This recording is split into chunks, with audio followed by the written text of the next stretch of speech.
Kita sekarang menengok angka 5.000 triliun rupiah. Pertanyaannya, dengan angka tersebut bisakah membuat pendidikan Indonesia, warga negara Indonesia, putra-putri bangsa Indonesia menjadi bangsa yang pintar, menjadi cerdik, unggul dalam 10 tahun? Bisakah? Apa saja yang bisa dilakukan dengan angka tersebut? Sebuah fakta, ada 5 juta mahasiswa India di negeri seberang India yang dikirim oleh negara India ke seluruh negara maju untuk belajar. Dan ada 13 juta warga Tiongkok dikirim pemerintah dalam kurun waktu 10 tahun kemarin ke seluruh dunia untuk belajar. Dan bisakah Indonesia melakukan hal yang sama atau bahkan lebih baik dengan nilai 5.000 triliun rupiah itu? Jadi uang 5.000 triliun itu sebenarnya adalah angka anggaran yang Departemen Kementerian Pendidikan Republik Indonesia ada dalam kurun waktu 10 tahun terakhir ini. Yang angka tepatnya adalah 4.732 triliun rupiah. Angka yang di tahun 2014 adalah 353 triliun. Tiap tahunnya terus meningkat hingga 400 triliun. Bahkan sejak tahun 2022 naik drastis hingga 500 triliun setahunnya.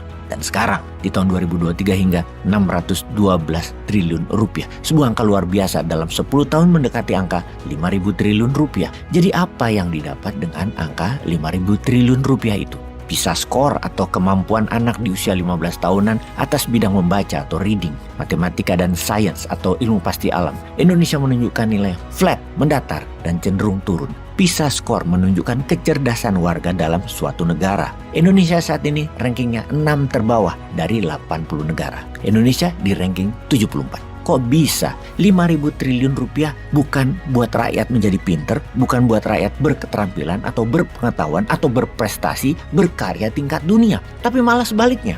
Atau misalnya lagi, mengapa paten internasional atau property right karya anak bangsa Indonesia dalam 1 tahun hasilnya kurang dari 100 paten, sementara satu pabrik Huawei di Tiongkok bisa bikin 7 paten internasional seharinya. Samsung di Korea bisa buat 5 paten seharinya. Amerika setahun 120.000 paten.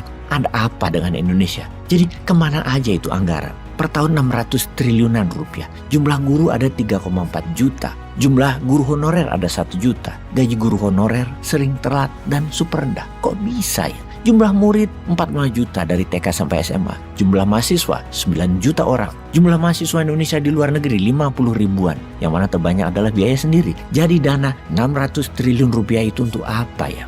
Jumlah sekolah Indonesia ada 400 ribu. Jumlah kampus ada 3.100. Uangnya setiap tahun berapa untuk sekolah, berapa untuk guru, atau kurang kali angka 600 triliun tersebut dalam setahun. Harus 1.000 triliun, harus 2.000 triliun setahunnya. Apakah ada yang salah kurikulum di Indonesia? Atau salah cara ngajar gurunya sehingga perlu diubah? Atau menurut sahabat, apa yang harus dibenahi dalam hal pendidikan di Indonesia agar Indonesia jadi bangsa yang cerdik, pandai berkarya, kelas dunia? Baik, kita ke dunia kerja sekarang. 80% mahasiswa Indonesia bekerja tidak sesuai dengan jurusan di kampusnya. Dunia kerja memerlukan keterampilan yang tidak ada di pelajaran di mata kuliahnya di kampus. Skill yang dibutuhkan di dunia kerja didapat dari kursus-kursus dan bisnis nyata lainnya, bukan ilmu kampus atau mata kuliahnya. Bahkan akuntansi misalnya, itu di banyak perusahaan sudah pakai aplikasi yang hanya 500 ribuan sebulan, lebih murah daripada punya pegawai akuntansi yang digaji UMR sekalipun. Pelajaran dan kurikulum kampus harus direview dengan demand dari pasar dunia kerja. Kebutuhannya apa? Itulah yang harus dunia akademisi penuhi sebagai supply-nya.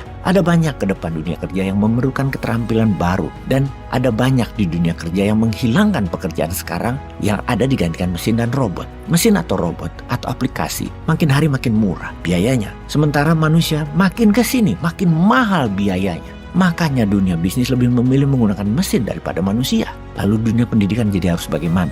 Ya harus adaptasi, misalnya dengan menutup atau mengurangi jurusan atau pelajaran yang berkurang demandnya, ganti yang baru dan naik demandnya. Seperti misalnya data scientist dan data analis yang saat ini sulit mencari SDM dan banyak kebutuhannya di dunia bisnis saat ini. Dunia akademisi jurusan ini tidak ada satupun yang ada di Indonesia, di bidang teknologi tentunya. Juga machine learning AI, itu nggak ada jurusannya di mata kuliah di kampus manapun di Indonesia saat ini. Karena sistem pendidikan amburadul itu, karena itu produknya, yaitu anak-anak sekarang disebut generasi useless atau generasi sandwich. Mereka kebanyakan tidak mau kuliah karena mereka menganggap hanya buang-buang waktu, useless, nggak guna. Tetapi mereka sendiri itu dijepit dengan kebutuhan biaya sendiri, ditambah harus menanggung beban keluarga, termasuk beban orang tua. Kejepit generasi ini jadinya. Jadi solusinya mereka bekerja freelance separuh waktu pun diambil. Demikian juga perusahaan lebih baik bermitra dengan mereka daripada bergaji tetap dan jadi mahal fixed cost perusahaannya. Generasi useless ini kasihan, mencari kerja susah, membuat usaha juga susah.